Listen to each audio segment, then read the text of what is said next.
Hello, everyone. Welcome to the 10-minute Bible lesson. We appreciate you joining us today. Listen, if you've been following us, you know we've been doing a lot of lessons on the life of Joseph, and we're about at the end. Now, this is not the last one, but it's getting really close to the last one. And we're thinking about, a new series. And we're kind of thinking in our mind, praying too, I hope, about the life of Moses. And so we hope that you tune in and watch those. Now, the last time that we talked about Joseph, his brothers had traveled to Egypt. But this time, they came to Egypt to buy more grain. But you remember the ruler told them that you wouldn't be able to get it unless you brought your younger brother. So this time, they had their brother, Benjamin. And so they came and appeared before Joseph. And when Joseph saw his brother, he was overwhelmed emotionally. I don't know if you've ever been overwhelmed emotionally, where you just absolutely lose control of your emotions, and that's what happened to Joseph. It was so bad that he was this way. He just had to leave. He ran out of the room, and he just wept, and he kind of got that all out of him, and he washed his face, and he came back in. So anyway, the brothers, they had their sacks all filled up. And so they were ready to head back to Canaan.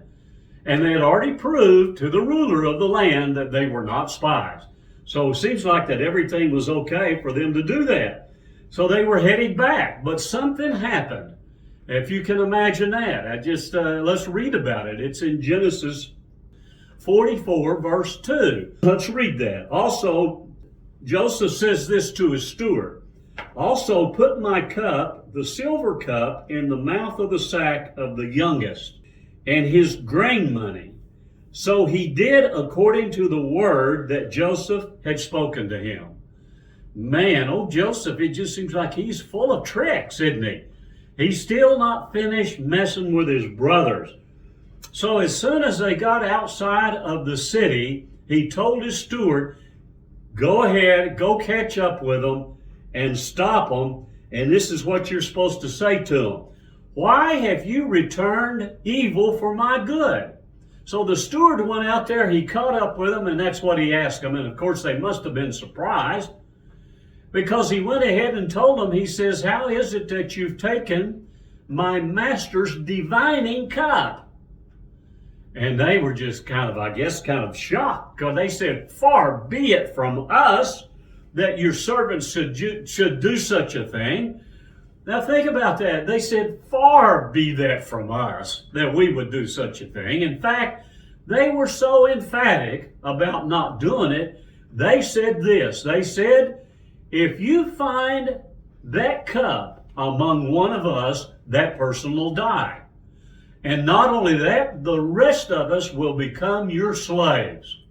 Now that's how sure they were. Now the steward was more calm and more reasonable, and he said, "No, we're not going to do that. We're just going to make a slave out of the one that has the cup." So let's go ahead and read in verses 12 and 13 of Genesis chapter 44. "So he searched. He began with the oldest and left off with the youngest, and the cup was found in Benjamin's sack. Then they tore their clothes, and each man loaded his donkey and returned to the city." Oh my land. So they returned to the house of Joseph, and when they get into the house, this is what they do. They fall down prostrate before him again. I don't know how many times they have done this, and I've mentioned before that you have to think back when Joseph was a teenager and he had those dreams about his brothers bowing down to them, and it made him so angry. Now, what was that all about? God was revealing to Joseph the future. Do you see? God can see the future. He understands the future, and he revealed the future to Joseph in a dream. Now, did Joseph know that that was the future? I don't know that he did, but I believe this. I believe that that dream was so real to him that he kind of held it within his mind and in his heart as a memory and a thought, and probably asked this question, what could that mean? And so they prostrate themselves before them. And Joseph said, "What deed is this that you have done to me? Don't you know that such a man as I can divine? That I have a diviner's cup?"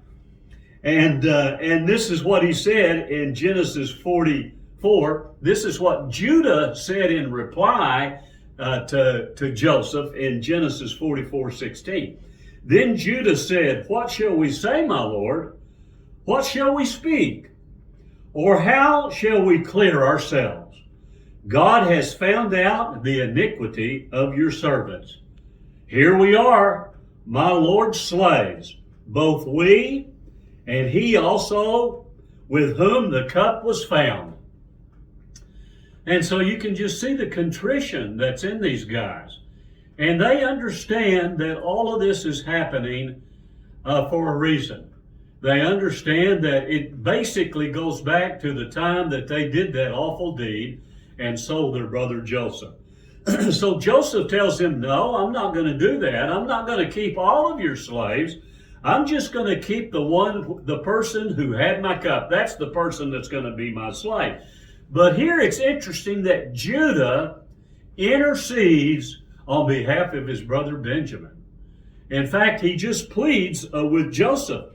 In fact, he said this. He said, "Listen, don't do that." He said, "If you do that and we go home and we tell our father, it will kill our father.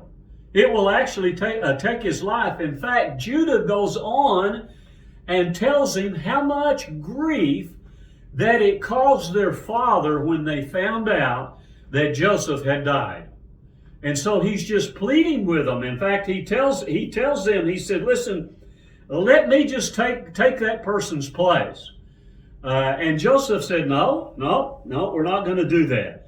So he says this. Now, he goes on in verse 1 of Genesis 45. Let's read that. "Then Joseph could not restrain himself before all those who stood by him. And he cried out, 'Make everyone go out from me.'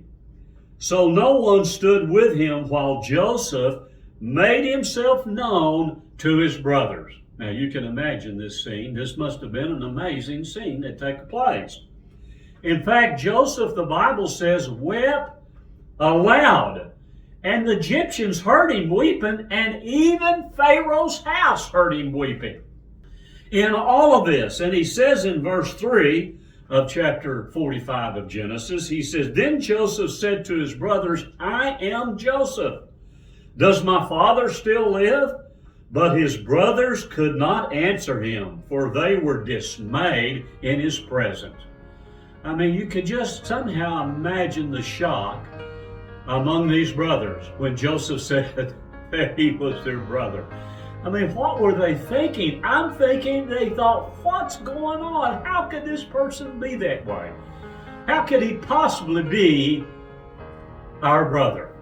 Well, we're going to have to wait till next time to find out what all happens about Joseph revealing himself. And I'll just say this, he took a little while to be able to convince them that he is their brother.